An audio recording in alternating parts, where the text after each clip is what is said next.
Hello friends, Manoj Rajguru की political science classes में आपका स्वागत है। अगर आपको मेरे वीडियो, उनके कंटेंट और उनका प्रेजेंटेशन पसंद आए तो मेरे वीडियोस को लाइक करें, मेरे चैनल को सब्सक्राइब करें और बेल आइकन को दबाएं ताकि आने वाले वीडियोस की नोटिफिकेशन आपको टाइम टाइम पर मिलते रहे और एक ही प्लेटफॉर्म पर आप मेरे सारे वीडियो को एक्सेस कर सकें। Thank you. पिछली क्लास तक हम लोगों ने देखा था भारत में संविधान का निर्माण कैसे हुआ था। और जब 1949 में संविधान बनकर लागू हुआ, कुछ अंश, और 1950 में पूरी तरह से संविधान लागू हुआ, और तब से लगाकर वर्तमान तक भारतीय संविधान जिस तरह से चल रहा है, जिन प्रावधानों के आधार पर उसको संचालित किया जा रहा है और जो बदलाव उसके अंदर किए गए हैं, उन्हीं सारी बातों को संविधान की विशेषताओं के रूप में हम लोग समझने की कोशिश कर सकते हैं। तो हमारा आज का मुख्य टॉपिक है भारतीय संविधान की विशेषताएं। लेकिन इस संविधान की विशेषताओं को जानने से पहले एक छोटा सा इंट्रोडक्शन हम लोग वापस समझ लेते हैं कि संविधान होता क्या है।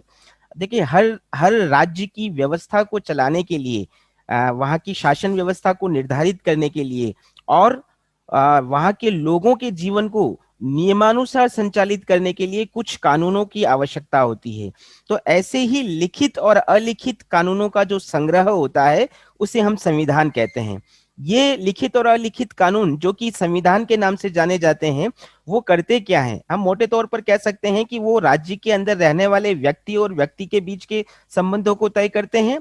वो व्यक्ति और राज्य के बीच में क्या संबंध है उनको तय करते हैं। और राज्य को संचालित करने वाली जो विभिन्न संस्थाएं हैं, उन संस्थाओं को भी निर्धारित करने, उनको संचालित करने की व्यवस्था को प्रारंभ करते हैं। तो ये तीन मुख्य बातें, व्यक्ति राज्य और विभिन्न संस्थाओं से जुड़े हुए जो नियम है किसी भी राज्य के अंदर, वो संविधान के अंदर समाहित होते हैं। तो इस रूप में हम संविधान को राज्य का एक प्रमुख दस्तावेज, एक इंपोर्टेंट डॉक्यूमेंट के रूप में समझ सकते हैं। ये एक छोटी सी समरी हम संविधान की ले सकते हैं। संविधान की आवश्यकता क्यों है, उस बात पर भी हम अगर चर्चा करें तो देख सकते हैं कि किसी भी राज्य का स्वरूप क्या होगा, वहां पर शासन किस प्रकार का होगा, इसको तय करने के लिए संविधान की आवश्यकता है। तो भारत में भी राज्य और शासन के स्वरूप को निर्धारित करने के लिए संविधान सभा ने एक संविधान का निर्माण किया है।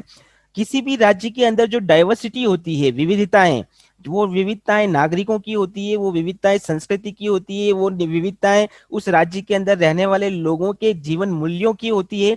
तो उन विविधताओं को ध्यान में रखते हुए कैसे समाज और राज्य के अंदर इक्वालिटी और जस्टिस को स्टेब्लिश किया जाए, उसको लाने के लिए भी संविधान का होना आवश्यक है। फिर दूसरी बात, राज्य के अंदर जो व्यक्ति और नागरिक रहते हैं, उन नागरिकों का जीवन कैसे सुदृढ़ बनाया जाए, उनको क्या क्या अधिकार प्रदान किए जाए और राज्य के प्रति उनकी ड्यूटीज क्या हो, ताकि राज्य भी अच्छी तरह से आगे बढ़े, विकसित हो या विकास के पायदान पर प्रगति करे। तो इसके लिए भी कुछ नियमों और कानूनों की आवश्यकता होती है।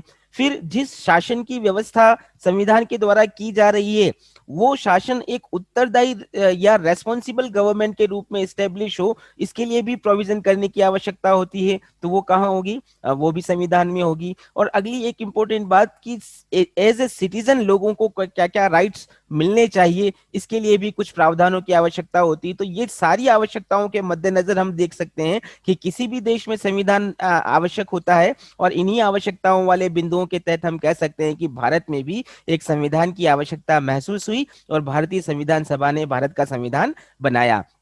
तो जो संविधान भारत के संविधान निर्माताओं के द्वारा बनाया, उसका एक परिचय हम लोगों ने पिछली क्लास तक देख लिया था। कैबिनेट मिशन की सिफारिश के तहत पर भारतीय संविधान एक संविधान सभा के द्वारा बनाया गया, जिसके अंदर अंतिम तौर पर हम अगर कहें तो पहले 389 मेंबर्स थे, और जब संविधान पर हस्ताक्षर किए गए तब इस संविधान सभा में टोटल 299 मेंबर्स थे।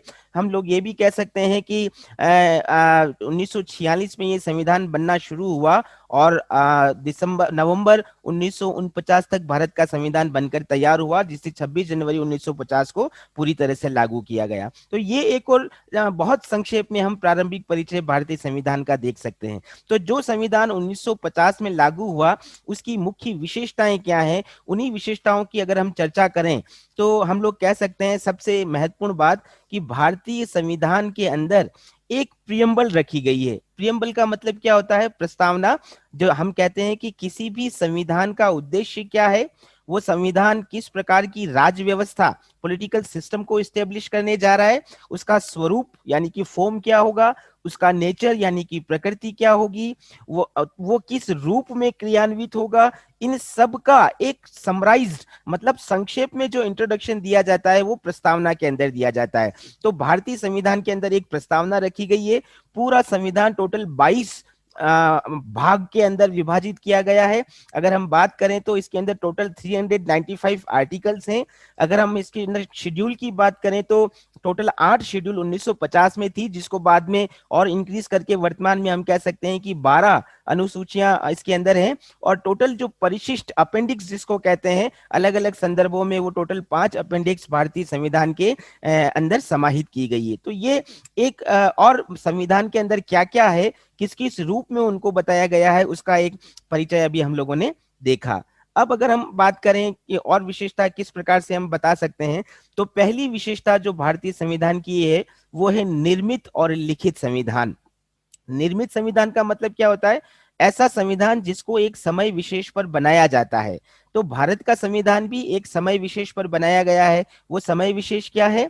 आप लोगों को पता है 9 दिसंबर 1946 को पहली बैठक हुई थी और 26 नवंबर 1949 को आखिरी बैठक हुई थी। तो ये जो समय अवधि है जिसमें हम कह सकते हैं कि 2 वर्ष 11 महीने और 18 दिन का जो ये टाइम पीरियड है, इस समय अवधि के दौरान अलग संविधान सभा के अंदर अलग अलग समितियों ने, अलग अलग विशेषज्ञों ने अपना कंट्रीब्यूट करके पर्याप्त विचार विमर्श करके, विभिन्न देशों के संविधानों का अध्ययन करके, 1935 के अधिनियम के प्रावधानों का अध्ययन करने के बाद भारतीय संविधान का निर्माण किया था। तो ये एक विशेषता है कि हम बता सकते हैं भारतीय संविधान ना तो विकसित संविधान है, बल्कि हम ये कह सकते हैं कि इसको बनाया गया है, ये इनेक्टेड कॉन्स्टिट्यूशन है। तो ये पहली विशेषता। दूसरी विशेषता की अगर हम बात करें तो कह सकते हैं कि भारत का संविधान एक लिखित संविधान है, रिटन कॉन्स्टिट्यूशन है। रिटन कॉन्स्टिट्यूशन का मतलब कि लिपिबद्धता के आधार पर, मतलब कॉन्स्टिट्यूशन रिटन है या अनरिटन, इस बेस पर हम कह सकते हैं कि भारत का कॉन्स्टिट्यूशन जो है वो रिटन कॉन्स्टिट्यूशन है। संविधान में ज्यादातर अधिकांश प्रावधान जो है वो रिटन बेस्ड पर हैं, लिखे गए हैं। कुछ चीजें जो है वो संविधानेतर हैं, जैसे पॉलिटिकल पार्टीज, जैसे कि पहले योजना आयोग था, तो ये संविधान के बाहर की चीजें हैं। लेकिन अभी अगर हम कहें तो कह सकते हैं कि संविधान का अधिकांश भाग जो है वो लिखित है। 1950 में जब संविधान तैयार हुआ तो उसमें 395 आर्टिकल्स थे और 8 अनुसूचियां थी। धीरे धीरे समय समय पर इसमें संशोधन किया गया, कुछ बदलाव हुए, कुछ जो रिलेवेंट कानून नहीं थे उनको कॉन्स्टिट्यूशन में ऐड किया गया। तो और साथ ही साथ कुछ जो अमेंडमेंट जरूरी थे उसके आधार पर कुछ कानूनों को समाप्त भी किया गया। तो वर्तमान स्टेटस की अगर हम बात करें तो कह सकते हैं कि वर्तमान में भारतीय संविधान के अंदर संशोधित कानूनों सहित 444 अनुच्छेद हैं और टोटल 12 अनुसूचियां इस संविधान के अंदर समाहित है। तो इस रूप में हम कह सकते हैं कि भारत का जो संविधान है वो व्यापक रूप से एक रिटन कॉन्स्टिट्यूशन के रूप में देखा जा सकता है। तो ये पहली विशेषता हम बता सकते हैं, ये निर्मित संविधान भी है और ये एक लिखित संविधान भी है। दूसरी विशेषता की रूप में अगर हम चर्चा करें तो हम कह सकते हैं कि भारत का संविधान एक विस्तृत संविधान है, बहुत ज्यादा कॉम्प्रिहेंसिव है। कॉम्प्रिहेंसिव क्या को स्पष्ट करने के लिए हम लॉजिक क्या दे सकते हैं कि भारत के संविधान में कुल 395 आर्टिकल्स और 8 या 12 शेड्यूल्स हैं। तो अगर इनको हम दूसरे देशों के से कंपेयर करें तो आप लोगों को पता है अमेरिका के अंदर केवल 7 अनुच्छेद है, पूरे संविधान के अंदर 4000 शब्द है जिनको आधे घंटे में पढ़ा जा सकता है। अगर चाइना के कॉन्स्टिट्यूशन से कंपेयर करें तो चाइना के कॉन्स्टिट्यूशन के अंदर टोटल 138 आर्टिकल्स हैं। अगर जापान की बात करें तो जापान के अंदर टोटल 103 आर्टिकल्स हैं। ब्रिटेन की अगर बात करें तो वहां तो कुछ भी लिखा हुआ नहीं है, सारा अनरिटन है। तो इन सारे मेजर कंट्रीज के साथ अगर हम कंपेयर करें तो इनके कंपैरिजन में इंडिया का कॉन्स्टिट्यूशन बहुत ज्यादा कॉम्प्रिहेंसिव है। हमारे यहाँ पर 395 आर्टिकल्स और 12 शेड्यूल्स हैं जो इस संविधान की व्यापकता, इसकी कॉम्प्रिहेंसिवनेस को हमारे सामने रिप्रेजेंट करता है।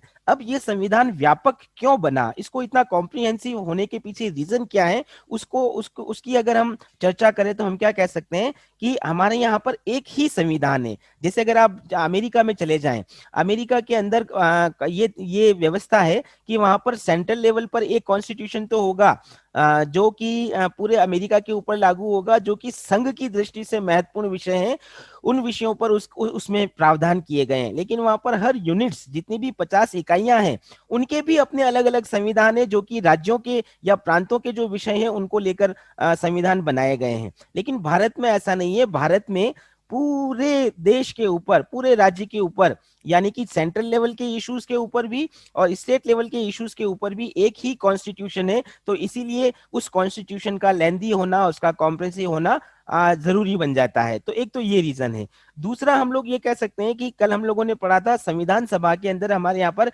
एडवोकेट्स और पॉलिटिशियंस का डोमिनेशन था, प्रभुत्व था। तो इसीलिए उन सभी वकीलों ने यह महसूस किया कि जो हम संविधान बनाने जा रहे हैं उसके अंदर हर विषय पर बारीकी से प्रावधान हो, ताकि फ्यूचर में कोई कंफ्यूजन नहीं हो, कोई कॉन्फ्लिक्ट उत्पन्न नहीं हो। तो इसी कारण उन्होंने हर अनुच्छेद के ऊपर पर्याप्त डिस्कशन किया और जितने भी नेसेसरी प्रोविजन करने थे वो सारे प्रोविजन उन उन उन आर्टिकल्स के अंदर, उन शेड्यूल्स के अंदर उन्होंने इंक्लूड किए। तो एक दूसरा रीजन ये भी था कि क्यों हमारा संविधान कॉम्प्रिहेंसिव बना। तीसरी बात, हमारा जो कॉन्स्टिट्यूशन है वो 1935 के एक्ट से इंस्पायर्ड है। हम लोगों को पता है कि भारत का जो वर्तमान संविधान है वो 1935 के अधिनियम के संविधान से या अधिनियम से प्रेरित है। तो लगभग 250 अनुच्छेद हमने 1935 के संविधान अधिनियम से प्रेरित होकर हमारे संविधान में शामिल किए हैं। तो जब 1935 का अधिनियम ही विस्तृत था, तो उसके प्रावधानों को जब हमने वर्तमान संविधान में शामिल किया तो उसका भी व्यापक होना लाजमी बनता है। तो ये एक और कारण हम बता सकते हैं। चौथी बात, क्यों भारत का संविधान बहुत ज्यादा कॉम्प्रिहेंसिव है, तो हम कह सकते हैं कि हमारी जो सोसाइटी है, इंडियन सोसाइटी, वो बहुत ही डाइवर्स सोसाइटी है, विविधता वाली सोसाइटी है। हमारे यहाँ पर लैंग्वेज को लेकर, रिलीजन को लेकर, कास्ट को लेकर, इकोनॉमिक क्लास को लेकर अलग अलग बेसिस पर बहुत सारी ज्यादा कल्चरल डाइवर्सिटी है। तो इन सब विविधताओं को ध्यान में रखते हुए इन सब का संरक्षण करना हमारे लिए जरूरी था। तो उस उन डाइवर्सिटी को लेकर जो प्रोविजन किए गए वो इतने ज्यादा कॉम्प्रिहेंसिव हो गए कि उससे हमारा संविधान बहुत ज्यादा विस्तृत हो गया। तो ये एक अगली विशेषता या अगला फीचर हम बता सकते हैं कि इंडियन कॉन्स्टिट्यूशन जो है वो बहुत ज्यादा कॉम्प्रिहेंसिव कॉन्स्टिट्यूशन है। तीसरी अगर हम बात करें जो बहुत ही इंपॉर्टेंट है इंडियन कंटेक्स्ट में, वो है कि भारतीय संविधान भारत को एक संपूर्ण प्रभुत्व संपन्न बनाता है। प्रभुत्व संपन्न का मतलब यहाँ आप सॉवरेंटी से ले सकते हो। सॉवरेंटी का मतलब हम संप्रभुता से समझते हैं। संप्रभुता का मतलब क्या होता है कि निर्णय लेने का जो अधिकार है, वो निर्णय लेने का अधिकार किसके पास है? जनता के पास है। यानी कि कोई भी बाहरी हस्तक्षेप हमारी शासन व्यवस्था में नहीं होगा। सारी की सारी निर्णय लेने की शक्ति हम भारतीयों के पास रहेगी। और ये भारतीयों में भी किसके पास? हर आम व्यक्ति के पास। तो जब निर्णय लेने का अधिकार लोगों के पास होता है तो उसको हम कहते हैं ये लोकप्रिय प्रभुसत्ता है, या इसको हम जन संप्रभुता के नाम से, पब्लिक सॉवरेंटी के नाम से भी जानते हैं। आप लोगों को अभी मैंने प्रियम्बल के बारे में बताया था। प्रियम्बल की प्रारंभिक अगर हम लाइन पढ़ें, पहली पंक्ति हम पढ़ें, तो पहली पंक्ति में क्या लिखा है कि we the people of India, हम भारत के लोग। और फिर आगे पूरी प्रियम्बल चल रही है। तो ये संविधान बना कौन रहा है? हम बना रहे हैं। हम मतलब एक कॉमन इंडियन बना रहा है। और इसी प्रियम्बल के लास्ट में क्या कहा, लिखा गया है कि हम आज दिनांक 26 नवंबर 1949 को इस संविधान को अंगीकृत करते हैं। मतलब इसको एक्सेप्टेंस और रिकॉग्नाइजेशन भी कौन दे रहा है? हम भारतीय लोग प्रदान कर रहे हैं। तो ये पब्लिक सॉवरेंटी का कॉन्सेप्ट है, लोकप्रिय संप्रभुता का कॉन्सेप्ट है, जो कि भारतीय संविधान की प्रस्तावना में स्पष्ट रूप से बताया गया है। तो इस पब्लिक सॉवरेंटी की जब हम बात करते हैं तो हम क्या कह सकते हैं कि संविधान ने देश के अंदर ना तो संसद को सर्वोपरि बनाया है, ना ही राष्ट्रपति को सर्वोपरि बनाया है, ना ही किसी पद को सर्वोपरि बनाया है। सर्वोपरि देश के अंदर कौन है? जनता है। क्योंकि शासन बना भी जनता रही है, उसको संचालित भी जनता कर रही है। सब कुछ जो सेंट्रल लेवल पर है वो पब्लिक है या जनता है। तो हम इसीलिए इसको जन संप्रभुता वाला संविधान कह सकते हैं। अच्छा, क्यों कॉन्स्टिट्यूशन मेकर्स ने ये पब्लिक सॉवरेंटी के कॉन्सेप्ट को एक्सेप्ट किया? तो हम ये कह सकते हैं कि एक लंबे समय की जो गुलामी हमारे ऊपर थी, जो बंधन था हमारे ऊपर ब्रिटिश दासता का, उससे हम लोग बहुत ज्यादा, हमारे अंदर कॉम्प्लेक्स आ चुका था। तो वापिस हमारे हमारे अंदर एक सेल्फ रेस्पेक्ट और कॉन्फिडेंस की फीलिंग डेवलप हो, आत्मसम्मान और आत्म गौरव का भाव हमारे लिए विकसित हो, और हमें यह महसूस हो कि शासन हमारा ही द्वारा चलाया जा रहा है, शासन में हम भारतीयों की ही भागीदारी है। इसी उद्देश्य को पूरा करने के लिए कॉन्स्टिट्यूशन के अंदर ये तीसरी जो विशेषता रखी गई कि भारत को एक संपूर्ण प्रभुत्व संपन्न राज्य के रूप में स्थापित किया गया है। तो ये एक अगली विशेषता के रूप में हम बता सकते हैं। नेक्स्ट, अगर चौथी बात हम लोग करें तो भारत के अंदर हम कह सकते हैं कि संसदीय प्रभुता, मतलब पार्लियामेंट्री सॉवरेंटी और जुडिशियल सुप्रीमेसी के बीच में कोऑर्डिनेशन किया गया है। न्यायिक सर्वोच्चता और संसदीय प्रभुता के बीच में समन्वय स्थापित किया गया है। क्या मतलब है इन दोनों का? दो बातें हम इस बारे में बता सकते हैं। पहले संसदीय प्रभुता को समझते हैं। संविधान ने कानून निर्माण के क्षेत्र में एकाधिकार, जो जिसको हम कहते हैं एक ही मोनोपोली है, वो किसकी है? पार्लियामेंट की, संसद की। संसद ही पूरे भारत के लिए कानूनों का निर्माण करेगी। यहां पर हम बात कर रहे हैं कौन से विषय? जो फेडरल या संघ की दृष्टि से जो विषय महत्वपूर्ण है, उन विषयों पर बनाने का काम भारत की सरकार, भारत की संसद के द्वारा किया जाएगा, और कोई संस्था और कोई पद इन विषयों पर कानून निर्माण का काम नहीं करेंगे। तो एक तो ये बात। दूसरी बात, आर्टिकल 21 के अंदर हमारे यहाँ पर एक प्रक्रिया को निर्धारित किया गया है, जिसको हम कहते हैं विधि द्वारा स्थापित प्रक्रिया, प्रोसीजर स्टेब्लिश्ड बाय लॉ। यानी कि संसद ने और संविधान ने, हमने जापान के संविधान से प्रेरित होकर इस विशेषता को ग्रहण किया है। हमारे यहाँ पर संसद ने जिस प्रक्रिया से कानून बना दिया है, या संसद जिस प्रक्रिया से कानून बनाएगी, वही अंतिम और मान्य होगा, कोई उसका उल्लंघन नहीं कर सकता। तो ये एक बात हम कह सकते हैं कि भारत में इस रूप में कानून निर्माण के क्षेत्र में संसद को संप्रभु बनाया गया है। और संसद किसको रिप्रेजेंट कर रही है? पब्लिक को रिप्रेजेंट कर रही है। यानी कि पब्लिक के नाम पर संसद उस संप्रभुता की शक्ति का प्रयोग कर रही है। दूसरी बात यहां पर हम लोग कह सकते हैं, हमारे यहाँ पर जुडिशियल सुप्रीमेसी को भी कुछ अर्थों में एडॉप्ट किया गया है। कुछ अर्थों में न्यायिक सर्वोच्चता के सिद्धांत को भी स्वीकारा गया है। अब क्या है न्यायिक सर्वोच्चता? आपको पता है जुडिशरी के पास हमारे यहाँ पर एक राइट है, और वो है जुडिशियल रिव्यू का राइट, न्यायिक पुनरावलोकन का। न्यायिक पुनरावलोकन का मतलब क्या है? कि अगर व्यवस्थापिका यानी कि भारत में संसद, और अगर कार्यपालिका यानी कि प्रधानमंत्री और उसकी कैबिनेट कोई ऐसा कार्य करे, कोई ऐसा कानून बनाए, या कोई ऐसा कानून क्रियान्वित करे जो संविधान के विपरीत हो, अपोजिट हो, तो ऐसे कानूनों को इलीगल डिक्लेयर करने का राइट जुडिशरी रखती है। तो कहने का मतलब, स्पेशल सर्कमस्टांसेस में जुडिशरी के पास स्पेशल पावर आ जाता है जुडिशियल रिव्यू का, और उसके तहत वो इलीगल कानूनों को पूरी तरह से रिजेक्ट कर सकती है। तो कानून निर्माण के क्षेत्र में जहां पर हम संसदीय प्रभुता की बात करते हैं, वहीं कानून की वैधता, वो लीगल है या नहीं, उसकी लीगेसी को लेकर हम कह सकते हैं कि जुडिशरी को भी सुपीरियर बनाने की कोशिश इंडियन कॉन्स्टिट्यूशन के द्वारा की गई है। तो इन दोनों बातों को यदि हम मिक्स कर दें तो हम क्या कह सकते हैं? हमारे यहाँ पर संसदीय प्रभुसत्ता और न्यायिक सर्वोच्चता के बीच में कोऑर्डिनेशन बिठाने का काम संविधान के द्वारा किया गया है। फिर पांचवी विशेषता अगर हम बात बताएं इंडियन कॉन्स्टिट्यूशन की, तो हम लोग कह सकते हैं कि भारत के अंदर डेमोक्रेसी को अडॉप्ट किया गया है, लोकतंत्रात्मक स्वरूप को स्वीकार किया गया है। लोकतंत्र का मतलब क्या है? राज्य की ऐसी शासन व्यवस्था जिसमें शासन का संचालन जनता के द्वारा किया जाता है। अगर हम अब्राहम लिंकन की परिभाषा को विस्तृत रूप में समझे तो क्या कह सकते हैं? ये शासन किसका है? जनता का शासन है।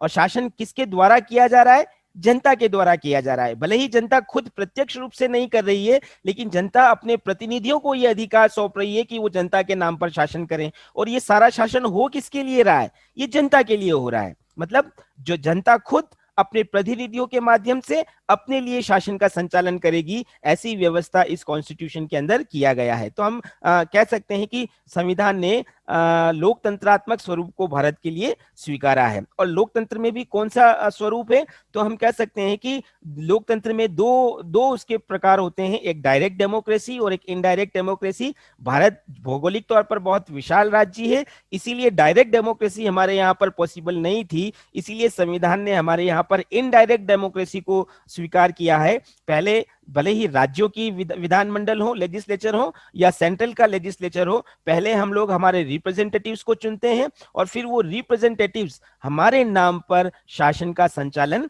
करते हैं। तो ये प्रतिनिध्यात्मक प्रजातंत्र जो है वो संविधान के द्वारा हमारे यहाँ पर स्वीकार किया गया है। और इस प्रतिनिध्यात्मक प्रजातंत्र के माध्यम से हम क्या कह सकते हैं, पूरी गवर्नेंस को, पूरे शासन को पार्टिसिपेटरी बनाने की कोशिश की गई है, जिसको हम कहते हैं सहभागी शासन व्यवस्था। सहभागी का मतलब यहाँ कोई एक व्यक्ति काम नहीं कर रहा है, कोई एक पद काम नहीं कर रहा है, बल्कि सभी लोग, पूरे भारत की जनता खुद अपनी इच्छा से, अपने विवेक से शासन में पार्टिसिपेट कर रही है। और न केवल पार्टिसिपेट कर रही है, बल्कि उसका वो पार्टिसिपेशन रेस्पॉन्सिबल भी है, उत्तरदायी भी है, कि आज हम जो कुछ भी कर रहे हैं, जैसे भी कर रहे हैं, उस सब के जवाबदेही हम भारतीयों के ऊपर ही है। अगर सही कर रहे हैं तब भी रेस्पॉन्सिबल हम हैं, और अगर गलत कर रहे हैं तब भी रेस्पॉन्सिबल हम हैं। तो इस प्रकार का एक डेमोक्रेटिक स्ट्रक्चर शासन व्यवस्था को लेकर भारत के संविधान में स्थापित किया गया है। ये तो हुआ उसका राजनीतिक पक्ष,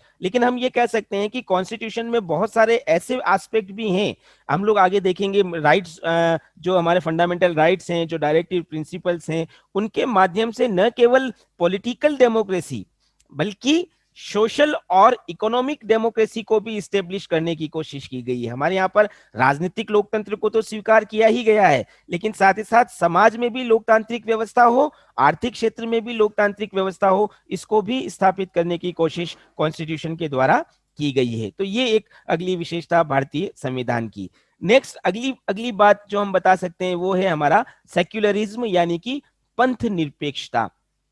आप लोगों को पता है कि भारत एक लंबे समय तक धार्मिक उन्माद का शिकार रहा है, और ब्रिटिश शासन जब यहाँ पर आया तो अंग्रेजों ने भी डिवाइड एंड रूल के तहत हमारे यहाँ पर कम्युनल पॉलिसी को इम्प्लीमेंट किया था, जिसके तहत उन्होंने अलग अलग धर्म के लोगों के बीच में फूट डालकर उनकी एकता को खंडित करने की कोशिश की थी। ये हम लोग कह सकते हैं कि हमारे यहाँ हिंदू, मुस्लिम या जितने भी जो अलग अलग धर्म हैं, उनको तोड़ने का, उनकी एकता को समाप्त करने की कोशिश ब्रिटिश प्रशासन के द्वारा की गई।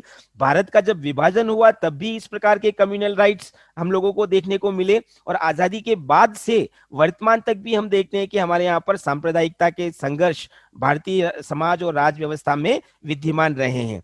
तो ये जो पृष्ठभूमि रही है सांप्रदायिकता की, कम्युनल राइट्स की, इसको देखते हुए संविधान के अंदर ये महसूस किया गया कि हमारे यहाँ पर संविधान में राज्य को पंथ निरपेक्ष बनाना आवश्यक है। तो जो संविधान, मूल संविधान 1950 में बनकर लागू हुआ, उस समय ये पंथ निरपेक्षता भारतीय संविधान का हिस्सा नहीं थी, लेकिन जब इसकी आवश्यकता को बहुत तीव्र रूप से महसूस किया गया तो 1976 के अंदर हमारे यहाँ 42nd कॉन्स्टिट्यूशनल अमेंडमेंट हुआ, जिसको हम 42वां संविधान संशोधन कहते हैं। इसको मिनी कॉन्स्टिट्यूशन के नाम से भी जाना जाता है, क्योंकि 42वें संविधान संशोधन ने संविधान में बहुत व्यापक बदलाव किए थे। उसी में से एक बदलाव था संविधान की प्रस्तावना के अंदर पंथ निरपेक्षता शब्द को जोड़ना। पंथ निरपेक्षता शब्द का जोड़कर क्या मैसेज देने की कोशिश की गई कि इंडिया एक सेक्युलर स्टेट है, एक पंथ निरपेक्ष राज्य है। पंथ निरपेक्ष राज्य का मतलब इंडिया का, स्टेट का अपना कोई रिलीजन नहीं है, राज्य का अपना कोई धर्म नहीं है, और इस स्टेट के अंदर जितने भी रिलीजन के फॉलोअर्स हैं, जितने भी धर्मावलंबी हैं, उन सभी धर्मावलंबियों को धार्मिक रूप से आजादी रहेगी कि वो जो भी उपासना करना चाहे, जिस भी धर्म को मानना चाहे, जिस भी पूजा पद्धति के तरीके को अपनाना चाहे, वो अपना सकते हैं, उनको कोई रोक नहीं सकता। तो एक प्रकार की रिलीजियस लिबर्टी जो है वो पंथ निरपेक्षता के तहत प्रदान की गई। इसी पंथ निरपेक्षता के तहत यह भी प्रोविजन किया गया कि रिलीजन, एवरी रिलीजन को पर्याप्त रूप से प्रोटेक्ट किया जाएगा राज्य के द्वारा। मतलब राज्य ऐसा नहीं है कि किसी एक धर्म के लोगों को तो प्रोटेक्शन देगा और दूसरे धर्म के लोगों के साथ डिस्क्रिमिनेशन करेगा, ऐसा नहीं है। सभी धर्मों को समान संरक्षण राज्य के द्वारा दिया जाएगा, ये भी पंथ निरपेक्षता के तहत स्वीकार किया गया। और पंथ निरपेक्षता को यानी कि सेक्युलरिज्म को और ज्यादा प्रभावी बनाने के लिए ये भी कोशिश की गई कि किसी भी गवर्नमेंट इंस्टीट्यूशंस के अंदर रिलीजियस एजुकेशन को प्रमोट नहीं किया जाएगा। धार्मिक शिक्षा, धर्म के आधार पर दी जाने वाली शिक्षा को पूरी तरह से वर्जित रखा गया। तो ये जो प्रोविजन 42nd अमेंडमेंट के तहत किए गए, उसी को हम कह सकते हैं कि इंडियन कॉन्स्टिट्यूशन के अंदर सेक्युलर नेचर को या पंथ निरपेक्षता की प्रकृति को स्वीकार किया गया है भारतीय संविधान के द्वारा। नेक्स्ट, अगली विशेषता की जब हम बात कर सकते हैं तो वो है सोशलिज्म यानी कि समाजवादी व्यवस्था। समाजवादी व्यवस्था का मतलब क्या है? समाजवाद मूलतः हम कह सकते हैं ये इकोनॉमिक आइडियोलॉजी है, आर्थिक रूप से विचारधारा। समाज के अंदर आर्थिक रूप से विषमता ना हो, यानी कि अमीर और गरीब के बीच में ज्यादा अंतर ना हो, इसके लिए समाजवाद की विचारधारा अस्तित्व में आई, जो ये कहती है कि उत्पादन और वितरण के साधनों पर व्यक्तिगत स्वामित्व नहीं होना चाहिए, बल्कि राज्य का नियंत्रण होना चाहिए और राज्य की देखरेख में उत्पादन भी होना चाहिए और उत्पादनों का वितरण भी होना चाहिए। प्रोडक्शन और डिस्ट्रीब्यूशन दोनों पर स्टेट का कंट्रोल होगा। ये बेसिकली इकोनॉमिक आइडियोलॉजी है समाजवाद की। भारत के अंदर भी संविधान ने समाजवाद को स्वीकार किया है, लेकिन बहुत ही कॉम्प्रिहेंसिव सेंस के अंदर इसको स्वीकार किया गया है। भारत में समाजवाद केवल आर्थिक क्षेत्र में स्वीकार नहीं किया गया है, बल्कि सामाजिक और राजनीतिक क्षेत्र में भी समाजवादी व्यवस्था स्थापित हो, ये प्रयास संविधान के द्वारा किया गया है। तो हम यहाँ पर कह सकते हैं कि जो हमारा मूल संविधान था 1950 का, उस मूल संविधान में समाजवादी शब्द का कोई उल्लेख नहीं था। लेकिन जब समाज के अंदर अब विषमताएं या विषमताओं को लेकर संघर्ष बढ़े, तब संविधान में संशोधन किया गया उसी 42nd कॉन्स्टिट्यूशनल अमेंडमेंट के द्वारा 1976 में, और संविधान की प्रियम्बल के अंदर, प्रस्तावना के अंदर ये समाजवाद शब्द को जोड़ा गया। तो दो महत्वपूर्ण शब्द जुड़े थे प्रस्तावना के अंदर, एक पंथ निरपेक्षता और सेक्युलरिज्म और दूसरा सोशलिज्म यानी कि समाजवाद। इस समाजवाद का मुख्य उद्देश्य क्या था कि जितनी भी जो डाइवर्स क्लास हैं इंडिया के अंदर, उन डाइवर्स क्लास के अंदर एक इक्वलिटी लाई जाए, समानता स्थापित की जाए, और जितनी भी जो डिस्क्रिमिनेशंस हैं सोसाइटी के लेवल पर, स्टेट और सोसाइटी के इंटरेक्शन के लेवल पर, यानी कि राज्य और उसकी संस्थाएं समाज के लोगों के साथ विषमताएं नहीं करेंगी और समाज के लोग भी आपस में एक दूसरे के साथ असमानता का व्यवहार नहीं करेंगे। पूरी तरह से आर्थिक, सामाजिक और राजनीतिक क्षेत्र में समानता स्थापित होगी। इस उद्देश्य को लेकर हम लोगों ने या भारतीय संविधान के अंदर समाजवादी व्यवस्था को स्थान दिया। अच्छा, ये एक बात। दूसरी बात, ये समाजवाद का शब्द को शामिल तो कर लिया, लेकिन इस समाजवादी व्यवस्था की स्थापना कैसे होगी? तो इसके पीछे जो फिलॉसफी है उसमें यह व्यक्त किया गया है कि समाजवाद थोपा नहीं जाएगा, समाजवाद लोगों के आपसी सहयोग और सहमति से स्थापित होगा। मतलब ये हर इंडिविजुअल की रेस्पॉन्सिबिलिटी है, हर व्यक्ति का दायित्व बनता है कि वो हर दूसरे व्यक्ति के साथ समानता का व्यवहार करे और उसके साथ न्यायोचित और गरिमापूर्ण व्यवहार करे और समाज के अंदर एक इक्वल जो एनवायरनमेंट होना चाहिए उसको इस्टेब्लिश करे। तो समाजवाद थोपने के लिए नहीं है, बल्कि समाजवाद आपसी जो सहमति है और कॉपरेशन है उससे इस्टेब्लिश करने का लक्ष्य इस संविधान के अंदर तय किया गया है। तो ये एक और अगली विशेषता हम बता सकते हैं। नेक्स्ट, अगली विशेषता हम बता सकते हैं कि इंडियन कॉन्स्टिट्यूशन में इंडिया को एक रिपब्लिक स्टेट के रूप में इस्टेब्लिश किया गया है, गणराज्य। संविधान का जो भाग 5 है, उस भाग 5 के अंदर अनुच्छेद 52 के अंदर इस बात का रिफ्लेक्शन हमको नजर आता है। अनुच्छेद 52 के अंदर एक व्यवस्था की गई है कि भारत का एक प्रधान होगा जिसका नाम होगा राष्ट्रपति, और उस राष्ट्रपति को आर्टिकल 54 के तहत इलेक्ट किया जाएगा, निर्वाचित किया जाएगा। गणराज्य का मतलब ही क्या होता है कि जिस राज्य का प्रधान ना तो वंशानुगत हो, ना ही नॉमिनेट हो, बल्कि लोगों के द्वारा डायरेक्ट या इनडायरेक्टली इलेक्ट किया जाए, तो उस देश को रिपब्लिक कहा जाएगा। आप लोग यहाँ पर देख सकते हो कि शासन के अलग अलग प्रकार होते हैं। डिक्टेटरशिप या तानाशाही में क्या होता है कि एक व्यक्ति सशस्त्र शक्ति के बल पर सत्ता को हथिया लेता है। एरिस्टोक्रेसी के अंदर क्या होता है कि एक वर्ग, एक एक समूह, जो चाहे शिक्षा के आधार पर हो चाहे पैसे के आधार पर हो, वो वर्ग, केवल वही वर्ग शासन के ऊपर अपना आधिपत्य स्थापित करता है। मोनार्की या राजतंत्र के अंदर क्या होता है, वंश परंपरा के आधार पर सक्सेशन डिसाइड होता है, उत्तराधिकार तय होता है। अराजकता के अंदर भी जिसके पास पावर है वो पावर के आधार पर सत्ता को अपने हाथों में ले लेता है। तो इन सबसे अलग रिपब्लिक व्यवस्था में क्या होता है कि जनता, गणतंत्र जिसमें हम कहते हैं गण, यानी कि जनता खुद अपने में से किसी व्यक्ति को जो सबसे ऊपर की पोस्ट है, सबसे मुख्य कार्यपालिका की पोस्ट है, जो कि भारत में राष्ट्रपति है, उस पर जनता खुद अपने प्रत्याशी को चुनती है और जनता में से ही हर व्यक्ति को इक्वल अपॉर्चुनिटी रहती है कि वो उस पद तक पहुंच सके। तो इंडियन कॉन्स्टिट्यूशन में इसी प्रकार के रिपब्लिकन नेचर को अडॉप्ट किया गया है। तो हम कह सकते हैं ये हमारे कॉन्स्टिट्यूशन की एक अगली व्यवस्था है।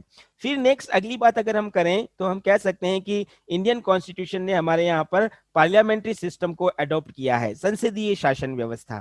संसदीय शासन व्यवस्था के तहत अगर हम देखें तो क्या क्या चीजें नजर आती हैं। हमारे यहाँ पर लेजिस्लेचर और एग्जीक्यूटिव के बीच में क्लोज रिलेशन रखा गया है। कैसे रखा गया है कि हम लोग पहले, और केंद्र और प्रांत यानी कि राज्य हमारे यहाँ पर जितने हैं, उन सभी राज्यों और केंद्र के अंदर हम लोग पहले लेजिस्लेचर के रिप्रेजेंटेटिव्स को चुनते हैं, हमारे रिप्रेजेंटेटिव्स को चुनते हैं, और जिस पार्टी को मेजोरिटी मिलती है स्टेट और सेंट्रल दोनों लेवल पर, उसी मेजोरिटी पार्टी के द्वारा एग्जीक्यूटिव यानी कि कार्यपालिका का गठन किया जाता है। और वही एग्जीक्यूटिव अपने कार्यों के लिए उस लेजिस्लेचर के प्रति रेस्पॉन्सिबल होती है। तो ये एक जो क्लोज रिलेशन है, ये क्लोज रिलेशन हम लोग बता सकते हैं कि इंडिया के अंदर है, जो कि पार्लियामेंट्री फीचर्स को रिप्रेजेंट करता है। तो इस बेस पर हम कह रहे हैं कि हमारे यहाँ पर पार्लियामेंट्री सिस्टम संविधान के द्वारा लागू किया गया है। दूसरी बात, पार्लियामेंट्री सिस्टम के अंदर ड्यूअल एग्जीक्यूटिव होती है, दोहरी कार्यपालिका। एक नॉमिनल यानी कि नाम मात्र की कार्यपालिका और दूसरा रियल यानी कि वास्तविक कार्यपालिका। भारत के अंदर भी दो प्रकार की कार्यपालिका कॉन्स्टिट्यूशन ने एस्टेब्लिश की है। नॉमिनल एग्जीक्यूटिव के रूप में प्रेसिडेंट को एस्टेब्लिश किया गया है। शासन की सारी शक्तियां कॉन्स्टिट्यूशन उसी प्रेसिडेंट को सौंपता है, लेकिन उसको उन शक्तियों के प्रयोग करने का अधिकार नहीं देता है। उन शक्तियों का प्रयोग कौन करेगा? कैबिनेट, प्राइम मिनिस्टर या काउंसिल ऑफ मिनिस्टर, हम कुछ भी कह सकते हैं, जिसको हम रियल एग्जीक्यूटिव कह रहे हैं।